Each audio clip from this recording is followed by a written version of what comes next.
I'll tell you, when I come across a lost source, they're really not that scary. This one is kind of scary. They should.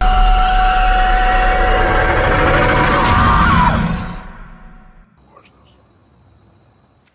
We are here in Swamp Wells Horse Camp, which is literally the most isolated place I've ever been to. It's about 20 miles off of any major road, and really, really slow to get at on the moped. For once, I'm actually terrified, mostly because it is like the most lonesome place on the planet, and I fear bears, like any rational human being does. Over there, if I can, here.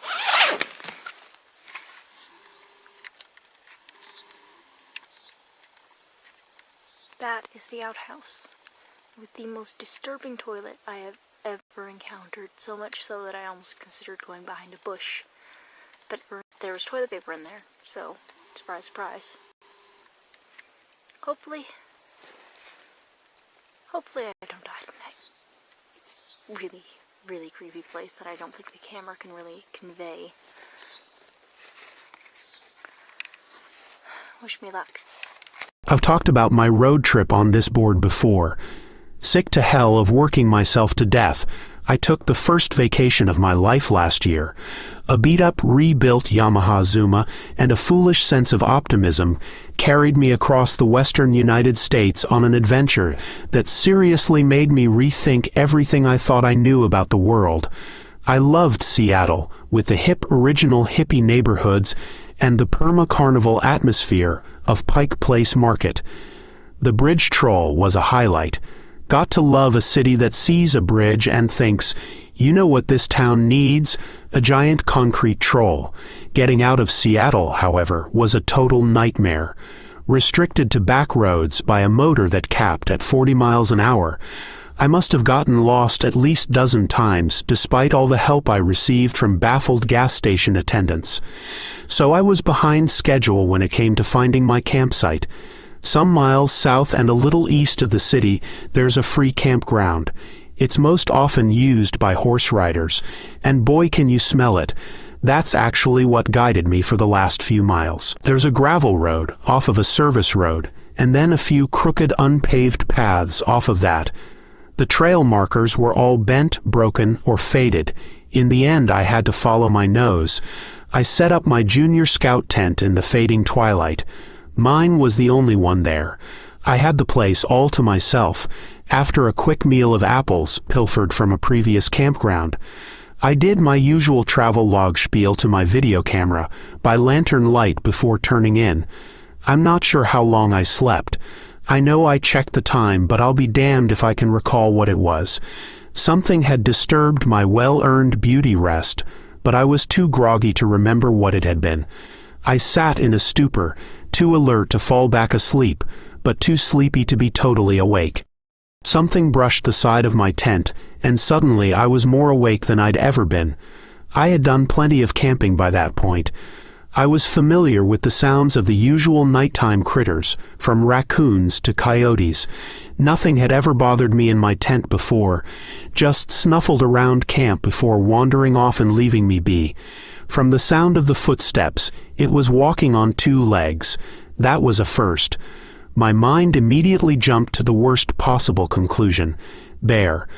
There's a lot of conflicting information out there about how to deal with bears, and a lot of it depends on the type of bear.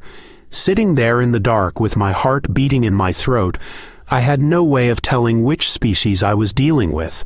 Shout out or play dead, I was 30 yards from a sturdy cement block outhouse that might be better shelter.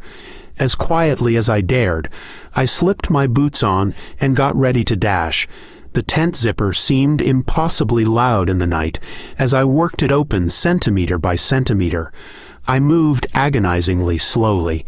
Once outside, I craned my neck around to see if the bear, if that's what it was between me and the outhouse. With the incredible illumination of the Milky Way, I could see the campground clearly all the way to the tree line.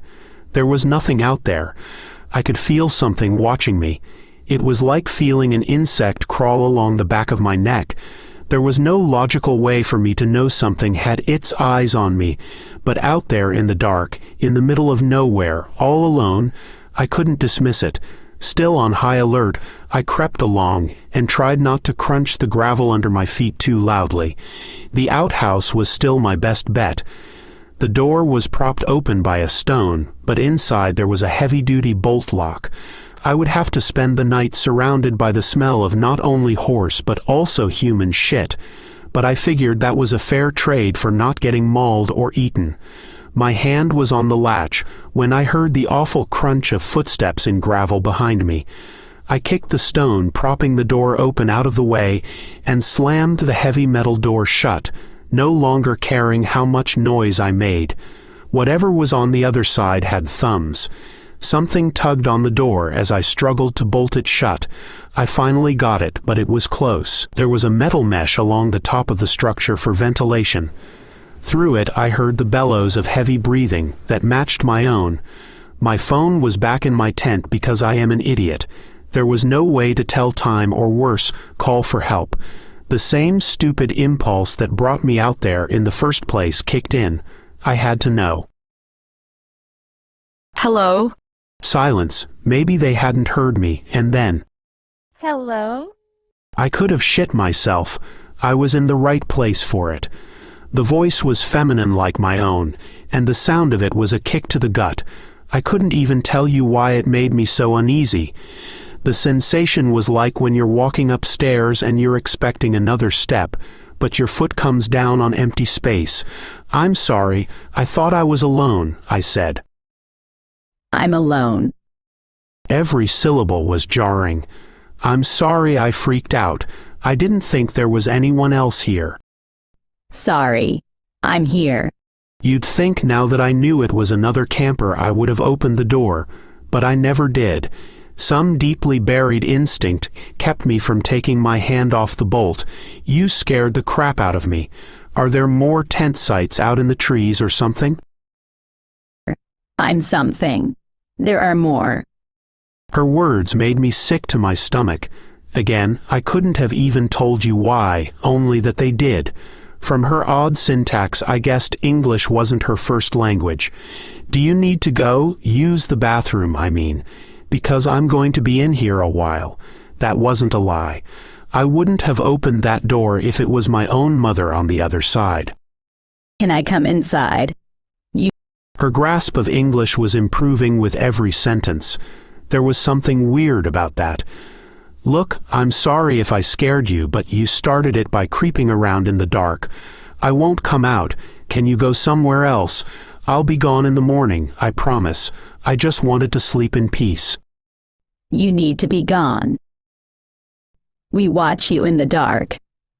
You won't be here in the morning. Let me in and I will show you. Fear cemented my mouth shut. The more I spoke, the more she did, and I didn't want to hear her voice anymore. I'm sure that makes me sound like a bigot or something, but I had the feeling I was feeding words to her, and the feeling was not pleasant. It felt like she was hungry for them. The same instinct that told me to keep quiet the first time kept me from running my dumb mouth off again. I was either dealing with someone who was not mentally well or was something else entirely. There was a threat in her words or the way she spoke them, and I had no doubt she would be able to carry out that threat. I kept my hands on the bolt while they cramped, and the first rays of sun crept sluggishly through the mesh at the top of the walls of my shelter. It wasn't until the sun was strong enough to make me sweat in my self-imposed prison that I felt brave, stupid enough to speak again. "Hello? Are you still out there? Hello? Anyone?" There was no answer, which was the best outcome I could hope for. I opened the door. My tent was untouched, at least from a distance. The oppressive feeling of being watched had dissipated.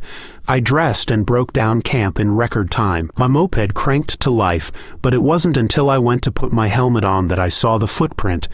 I'd kicked that rock pretty far. It was close to my bike.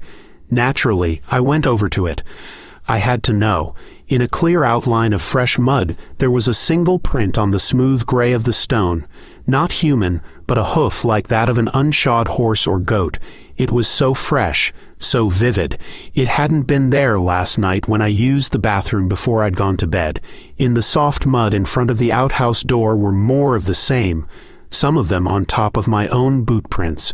If you want to go looking for whatever the hell it was, be my guest. Just be careful with your words out there. Because I figured out what was wrong with that voice when I watched the playback of my travel log video. It was my own.